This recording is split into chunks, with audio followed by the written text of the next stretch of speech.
In 1999, a civil engineer from California walked into a grocery store and did something that would earn him more free flights than most people take in a lifetime. His name was David Phillips, and what he was buying wasn't a plane ticket, it was pudding. Hundreds and hundreds of cups of pudding. Healthy Choice, the food brand, was running a promotion that year. Buy their products, mail in the proof of purchase codes, and rack up frequent flyer miles on American Airlines. The specific wording of the offer promised a set number of bonus miles for every valid proof of purchase mailed in, on top of a smaller number of miles included automatically with certain purchases. Most people bought a few boxes of soup or frozen dinners and earned a few hundred miles. Phillips did the math differently and found something the company's marketing team apparently never checked. Somewhere in that promotion's fine print was a math error, and it was about to cost Healthy Choice a fortune. By the time Phillips was done, he'd walk away with more than 1.2 million frequent flyer miles, enough for lifetime elite status and basically free travel for the rest of his life. He spent a little over $3,000 to get there. And thanks to one more clever move, he barely ended up spending anything at all. This is the story of the single greatest promotional exploit in frequent flyer history, and how one man legally broke a multi-million-dollar marketing campaign using nothing but pudding cups and a calculator. It's a story that still gets cited today in marketing textbooks and finance forums alike as a warning about what happens when a promotion's math doesn't hold up under pressure. So how exactly did a bowl of pudding turn into a lifetime of free flights? To understand the exploit, you first need to understand the promotion itself. In 1999, Healthy Choice launched a marketing campaign tied to American Airlines' AAdvantage frequent flyer program. Customers could buy specially marked Healthy Choice products, mail in the UPC barcodes as proof of purchase, and earn bonus miles, on top of whatever miles they'd already earned just for flying. For most shoppers, that meant buying a handful of soups or entrees, submitting the codes, and picking up a modest handful of bonus miles as a nice extra, nothing more. The more products you bought, the more miles you earned, in theory scaling with how much money you actually spent. But the promotion had a specific structure. Instead of tying miles precisely to the dollar amount spent, it awarded a fixed number of miles per proof of purchase submitted. Buy an expensive frozen dinner, submit one UPC code, and earn a set number of miles. Buy a cheap product that also qualified, submit one UPC code, and earn that exact same number of miles. David Phillips, a civil engineer with a sharp eye for numbers, noticed something almost nobody else seemed to catch. One of the cheapest qualifying products in the entire promotion was a small cup of Healthy Choice pudding, priced at around 25 cents each at a discount grocery store. At the time, that discount store also happened to be selling the exact size and flavor of pudding cup that qualified for the promotion, a detail Phillips discovered almost by accident while grocery shopping for something else entirely.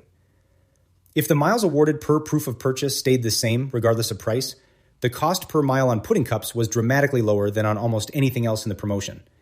Phillips ran the numbers and realized he could earn massive quantities of frequent flyer miles for a fraction of what anyone buying the intended products would spend.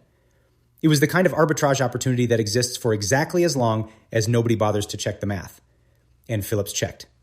So he did exactly that. Phillips began buying pudding cups by the case, then by the pallet, tracking down every discount grocery store in the area that still had stock. He needed the actual paper labels bearing the UPC codes for each cup, not just a receipt, which meant physically peeling labels off thousands of individual containers. The task became so large that Phillips started paying local charity groups small amounts of cash to help peel labels, turning his personal exploit into something closer to a small-scale operation. In total, Phillips purchased over 12,000 cups of pudding.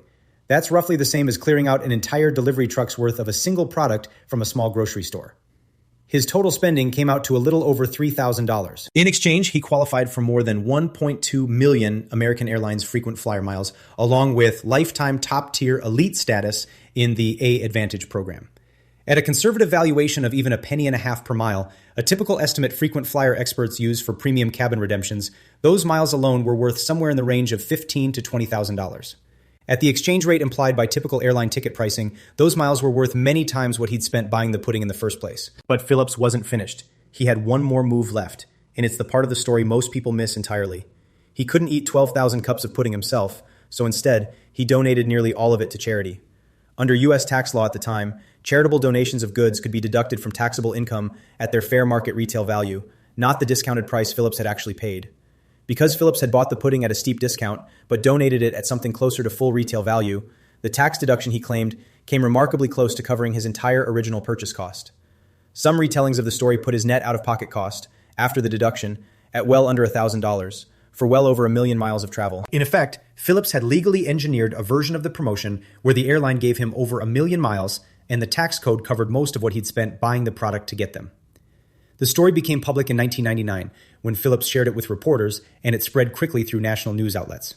Healthy Choice and American Airlines were reportedly caught off guard by both the scale of what Phillips had done and the fact that it was entirely within the promotion's actual rules. Internally, some reports suggested Healthy Choice's marketing team had modeled the promotion's expected cost based on typical grocery buying patterns, never anticipating a single customer buying thousands of units of the cheapest item on the list. Nothing about what Phillips did broke any law or violated the promotion's stated terms. He simply read the fine print more carefully than the people who wrote it. Predictably, word of Phillips's success inspired copycats. Other bargain hunters and self-styled mileage runners tried to replicate the exact same strategy before Healthy Choice's promotion window closed. Grocery stores in some areas reportedly sold out of discounted pudding cups entirely as amateur mileage hackers rushed to copy Phillips's math. Some of them succeeded on a smaller scale, though none matched Phillips's original numbers. Healthy Choice and American Airlines eventually closed the specific loophole, tightening future promotions to tie mileage rewards more closely to the actual price paid rather than a flat rate per product. Future promotions from both companies, and from most major airlines afterward, began requiring a minimum purchase price per mile earned, closing the exact gap Phillips had found. But by then, the original exploit had already made it into the record books. Phillips's stunt is now widely cited as one of the founding legends of the entire frequent flyer hobby. Communities of people who study loyalty program rules obsessively, searching for exactly this kind of mathematical mismatch. Decades later, dedicated forums and blogs are still built entirely around finding promotions where the reward doesn't scale properly with the cost, the same flaw Phillips spotted in a cup of pudding. Some of these modern mileage running strategies have earned participants free flights worth tens of thousands of dollars for a fraction of the cost, using the exact same underlying principle. Entire online communities, review sites, and even paid consulting services now exist purely to help ordinary travelers find and exploit exactly this kind of promotional math, decades after Phillips did it with nothing but a spreadsheet and a lot of patience. Marketing and finance courses still use the Phillips pudding case as a textbook example of what happens when a promotion's incentive structure doesn't match its actual cost structure. The core lesson is almost embarrassingly simple. If you reward an action with a fixed prize regardless of how much it actually costs the customer to perform that action, someone will eventually find the cheapest possible way to perform it as many times as legally possible. It doesn't require hacking, stealing, or breaking any rule. It just requires reading the fine print more carefully than whoever wrote it. Zoom out far enough and this stops being a quirky story about pudding at all. It becomes a story about how fragile any incentive system really is the moment someone actually does the math. Companies build promotions assuming customers will behave the way marketing departments expect them to, buying a reasonable mix of products, redeeming a reasonable number of rewards, behaving like an average customer. Phillips wasn't an average customer. He was a civil engineer who treated the promotion as an optimization problem and solved it. The same vulnerability shows up constantly in modern business, well beyond frequent flyer programs. Credit card sign-up bonuses, retail loyalty points, cashback programs, and airline status matches all rely on the same basic assumption, that customers won't examine the fine print closely enough to find the cheapest possible path to the maximum reward. Some travelers now build entire vacations around a single well-timed sign-up bonus, following the same basic principle Phillips proved back in 1999. Find the reward that costs the company the most relative to what it costs you to claim it. Most customers don't. A small number always will. Every company running a rewards program is making a quiet bet that the cost of the occasional Phillips-style exploit is smaller than the marketing value of offering the promotion at all. Loyalty program economics researchers have since used the Phillips case specifically to model how a promotion's expected liability can spiral once word of an exploit spreads publicly. Sometimes that bet pays off. Sometimes, as Healthy Choice discovered, it doesn't. There's something almost admirable about how Phillips pulled this off. He didn't lie, cheat, or exploit any legal gray area.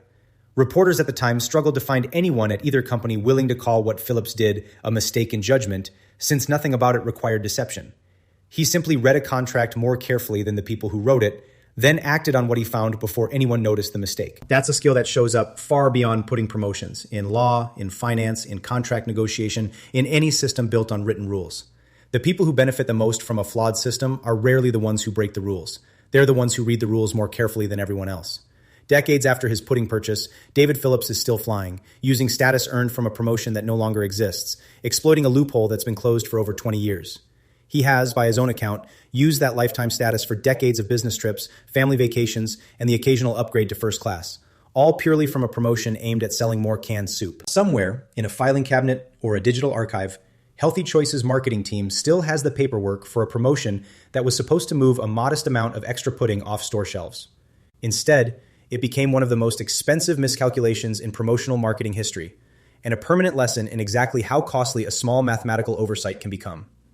The next time you see a rewards program, a cashback offer, or a loyalty point structure, it might be worth asking the same question Phillips asked back in 1999. Is the reward actually tied to what this costs me, or is there a cheaper way through that nobody's bothered to calculate yet? Somewhere there's probably a version of the pudding loophole hiding in plain sight, waiting for someone patient enough and hungry enough to find it.